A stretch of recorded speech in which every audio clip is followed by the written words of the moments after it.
हमारी खास मुलाकात कार्यक्रम में आज हम आपको ऐसी शख्सियत से मिलवाने वाले हैं जो खास हैं, जानिए।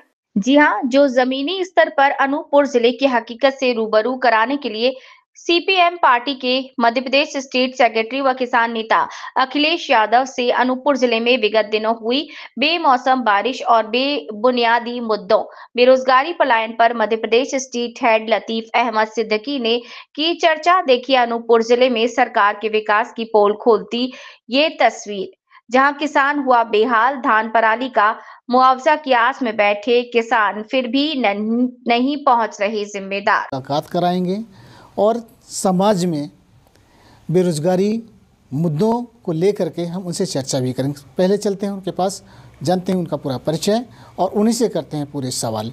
भाई साहब, आपका नाम क्या है? जी, मेरा नाम अखिलेश यादव है और मैं मध्य प्रदेश किसान सभा का प्रदेश का महामंत्री हूँ। जैसे कि अनूपपुर ज़िले में आप आए हुए हैं, लगातार यहाँ पे बहुत सारे बुनियादी मुद्दे हैं जी। उन बुनियादी मुद्दों को लेकर के आपकी पार्टी किस स्तर पे काम कर रही है? देखिए, यहाँ पर ये जो इलाका है ख़ास तौर से, ये इलाका एक तो आदिवासी बाहुल्य इलाका है और दूसरा इस एरिए में ये किसानों का एरिया है। तो अभी जिस तरीके से दो चीज़ें हो रही हैं यहाँ पर, एक तो यहाँ पर हम लोगों ने जो देखा, हम कल से यहाँ पर हैं, पहले भी आते जाते रहे हैं, तो एक तो ये जो बेमौसम वर्षा हुई है उससे फसलों का जो नुकसान हुआ है वो बड़े पैमाने पर फसलों का नुकसान हुआ है और इससे यहाँ के किसानों का के ऊपर बहुत विपरीत असर पड़ा हुआ है। चूँकि अपन सब जानते हैं कि यहाँ पर उस तरीके की उन्नत खेती नहीं हो पाई है। अभी यहाँ पर मुख्य रूप से एक फसल, वो भी बारिश के पानी पर निर्भर करती है, धान की खेती मुख्य रूप से होती है, वो भी बर्बाद हो चुकी है और सरकार की तरफ से अभी तक कोई सर्वे का काम या मुआवजे देने की बात हो नहीं रही है। तो ऐसा लगता है कि सरकार जो है इसके ऊपर कोई संवेदनशील नहीं है। दूसरा जो मसला है यहाँ पर वो है आदिवासियों का। सरकार बड़े पैमाने पर जो जंगल में वर्षों से आदिवासी हैं उन आदिवासियों की बेदखली कर रही है। मैं आपको एक मामला बताऊं पुष्पराजगढ़ का। वहाँ पर एक हर्रा टोला है। हर्रा टोला में करीब 100 साल से, मतलब रीवा रियासत का उनके पास दस्तावेज रखे हुए हैं। वहाँ पर वो किसान बरसों से बसे हुए हैं, खेती कर रहे हैं। अब अचानक आके मध्य प्रदेश शासन वहाँ पर एक हाउसिंग बोर्ड का पर्यटन विभाग का जो है एक कोई मड हाउस बना रहा है, जहाँ पे वो विदेशी लोगों को और बड़े बड़े रईसजादों को लाके वहाँ पे रुकवाएंगे और अपना उनको ऐश करवाएंगे। उसके लिए उन आदिवासियों से और गरीबों किसानों से वो ज़मीन छीनी जा रही है जो 100 साल से काबिज है उस पर। ये एक तरीके से सुप्रीम कोर्ट के आदेश का भी उल्लंघन है कि इस तरीके से आप जो है सुप्रीम कोर्ट ने भी कहा है कि जो व्यक्ति जहाँ पर बसा हुआ है उसको पट्टा दिया जाएगा, लेकिन यहाँ पर उल्टी चीज़ें हो रही हैं और शासन बिना किसी नियम कायदे से जबरिया तरीके से लोगों को बेदखल कर रहा है। दूसरी बात यहाँ पर ये हो रहा है कि जो बेरोजगारी का आलम है, बड़े पैमाने पे पलायन हो रहा है। लोगों के पास खेती किसानी में कोई लाभ बचा नहीं है, उन पे परिवार पल नहीं पा रहा है। इसके कारण बहुत बड़ी संख्या में लोग पलायन कर रहे हैं। कोई बम्बई जा रहा है, कोई सूरत जा रहा है, कोई अहमदाबाद जा रहा है, कोई दिल्ली जा रहा है और वहाँ पे जाके सस्ती मजदूरी के रूप में काम कर रहे हैं। बड़े पैमाने पर आदिवासी पलायन कर रहे हैं और बड़े पैमाने पर ही यहाँ पे बाकी जो किसान हैं वो पलायन कर रहे हैं। तो कुल मिला के एक तरीके के वो बाहर जाके अपना शोषण करवा रहे हैं। यहाँ पर उस तरीके से कोई उद्योग डेवलप नहीं है और जो है भी वहाँ पर उन उद्योगों में शोषण की अपनी एक कहानी है। तो कुल मिला के यहाँ पर स्थिति बहुत ख़राब है और हम इसको इस रूप में देख रहे हैं कि ये जो बांग्लादेश में जो युवाओं का जो विद्रोह हुआ, जो अभी नेपाल में हुआ, इससे पहले श्रीलंका में हुआ, इस तरीके का कोई विद्रोह यहाँ पर कोई ज्वाला ना भड़के और लोकतांत्रिक दायरे में ही सरकारें ये सब चीज़ें करती रहें। हम चाहते हैं कि इसके लिए हम लोग सरकारों को विवश करें और जो संविधान के तहत हमारे जो आंदोलन का अधिकार है, उस आंदोलन के अधिकार के तहत हम सरकार को बाध्य करेंगे कि सरकार जो है जन हितैषी मुद्दों पर और बेरोजगारी के मुद्दे पर, किसानों के मुद्दे पर काम करे। इसके लिए आज हम लोगों ने एक बैठक बुलाई है अपनी पार्टी जिला कमेटी की और इस मुद्दे पर हम लोग आज विचार विमर्श करेंगे और शीघ्र ही अनूपपुर जिले में बड़े आंदोलन तैयार किए जाएंगे। जैसे कि अनूपपुर ज़िले में लगातार बाहरी कंपनियां आती जा रही हैं, यहाँ के किसानों आदिवासियों की ज़मीनों को अधिग्रहित किया, लेकिन जब सवाल आता है उनकी नौकरी और मुआवजे को तो तमाम तरह की बातें आ रही, उसको लेकर क्या कहना चाहेंगे आप? हाँ देखिए, वो एक बड़ा मुद्दा है यहाँ पर। आदिवासियों की ज़मीनें ली जा रही हैं, किसानों की ज़मीनें ली जा रही हैं। यहाँ पर जिस तरीके से कानून बने हुए हैं, उन कानूनों का कोई भी इसका अमल नहीं हो रहा है, सरकार की ओर से नहीं हो रहा है। क्यों? क्योंकि उनको अडानी और अंबानी और तमाम पूंजीपतियों को ज़मीनें देनी है, सस्ती ज़मीनें देनी है, और इसके लिए वो अब नियम ये है कि जिसकी ज़मीन ली जाएगी उसके घर को एक पक्की नौकरी दी जाएगी। यहाँ पर नहीं मिल रही है पक्की नौकरी, यहाँ पे सिर्फ जो है वो थोड़ा बहुत मुआवजा दे रहे हैं, और मुआवजा भी किस आधार पर देना चाहिए। भूमि अधिग्रहण कानून 2013 बना हुआ है, और भूमि अधिग्रहण कानून 2013 में ये नियम है कि अगर कोई ज़मीन किसी उद्देश्य के लिए ली जा रही है तो उसका बाज़ार रेट से 4 गुना ज़्यादा मुआवजा मिलेगा और उसके परिवार के व्यक्ति को नौकरी मिलेगी। अब आप समझिए कि 4 गुना मुआवजा बाज़ार रेट से कितना होता है, लेकिन यहाँ मिल रहा है क्या? नहीं मिल रहा है। तो सरेआम सरकार ही उल्लंघन करा रही है अपनी आंखों के सामने, जिसको कानून पालन करने की जिम्मेदारी है। तो ये स्थिति बनी हुई है, इसलिए हालात विस्फोटक होते जा रहे हैं, और युवाओं में ख़ास तौर से बहुत बड़ा असंतोष है यहाँ पर।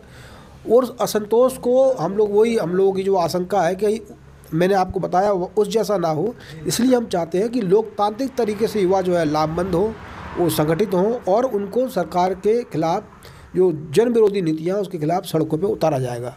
जिस तरह से अभी मध्य प्रदेश सरकार ने किसान जो अन्न हमारे दाता कहलाते हैं, उनके अनाज को उपज को खरीदने के लिए शासन ने हाथ खड़े किए, इसको लेकर के क्या आपकी पार्टी इस पे कोई कदम उठाना चाहेगी? निश्चित रूप से बहुत ही खराब बात कही है मुख्यमंत्री जी ने, और वो भी ऐसे समय कही है जब पूरे मध्य प्रदेश में बेमौसम बारिश से किसान परेशान हैं, और एक तरीके से उनके घरों में मातम सा छाया हुआ है। फसल खराब हो गई तो एक तरीके का मातम ही है। उसके बावजूद उसी समय ऐसा लेटर लिखना, ये इतना गलत बात है। किसान को बहुत पीड़ा हुई है, हर किसान को इससे पीड़ा हुई है, और ये एक तरीके की एक नूरा कुश्ती खेल रहे हैं वो केंद्र के साथ। मोदी जी ने तो 2020 से 21 में ही जो है वो 3 कृषि कानून ला के और ये कानून लागू करने की बात कही थी कि मंडियां ख़त्म कर दी जाएंगी, खेती को ठेके पे दिया जाएगा, और उसके बाद जो है नई बिजली नीति लाई जाएगी। उसके खिलाफ ही तो किसान लड़े थे 13 महीने दिल्ली के बॉर्डरों पर, और वही कानून जो है वही काम अब ये जो है, एक कहावत है कि चोर चोरी से जाएगा लेकिन हेरा फेरी से नहीं जाएगा। वही बात है कि किसानों के आंदोलन के दबाव में मोदी जी ने वो आंदोलन कानून वापस लिए, लेकिन आज उसको दूसरे तरीके से मोहन यादव की सरकार लागू कर रही है।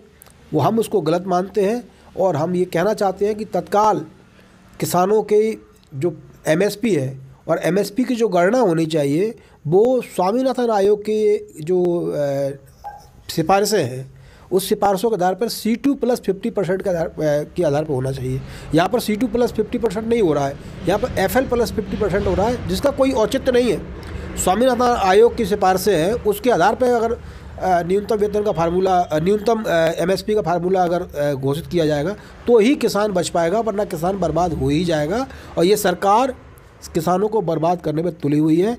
लेकिन हमें उम्मीद है कि हम लोग किसान आंदोलन के जरिए किसानों को संगठित करके और जनता को संगठित करके सरकार को ऐसा करने से रोक पाएंगे। आखिरी सवाल आपसे कि भारत के 12 राज्यों को चुनाव आयोग ने SR करने का अभी परमिशन दिया है, तो उसको लेके क्या कहना चाहेंगे आप?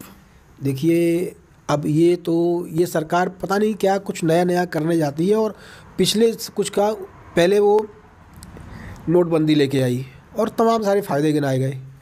अब हमने को मालूम पड़ गया कि नोटबंदी का कोई फ़ायदा हुआ नहीं, नुकसान हुआ। इसी तरीके से वो और सारे नियम लेके आई, कहाँ गए वो? तमाम सारे नियम लेके आते रहे और उसका कोई फ़ायदा मिला नहीं। अभी वो GST भी लेके आए, GST से भी उन्होंने कहा चीज़ें बहुत सस्ती हो जाएंगी। अब मालूम पड़ा कि वो GST में उन्होंने अब टैक्स कम कर दिया है, अब उसका भी उत्सव मना रहे हैं। तो पहले क्या किया था और अब क्या किया था वो समझ में नहीं आ रहा है। अब जो SIR है, अब हम ये पूछना चाहते हैं कि SIR से फ़ायदा क्या है?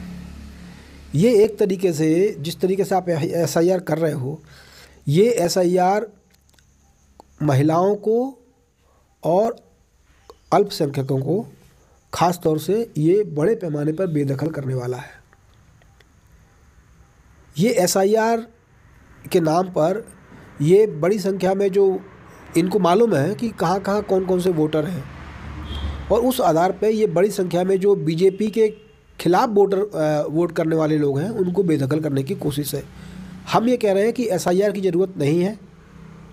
जो फर्जी मतदाता हैं उनको आप पहले से ही रजिस्टर्ड कीजिए, जो प्रोसेस है उसके आधार पे कीजिए।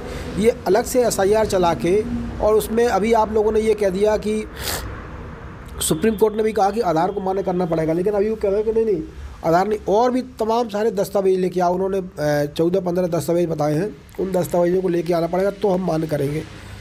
ये एक बड़ी उल्टी बात हो रही है, और इससे देश में बड़े पैमाने में वोटर प्रभावित होंगे। आप देखिए अभी जो बिहार के चुनाव हो रहे हैं, हमारे पास जो अभी आज ही चुनाव है पहले चरण का, और वहाँ पर जो है खबरें आ रही हैं कि बहुत सारे लोग जो है अपना लेके जा रहे हैं और वहाँ पे उनको वोट डालने नहीं दिया जा रहा, उनका वोट नाम काट दिया गया है। तो ऐसे ही मध्य प्रदेश में भी होगा।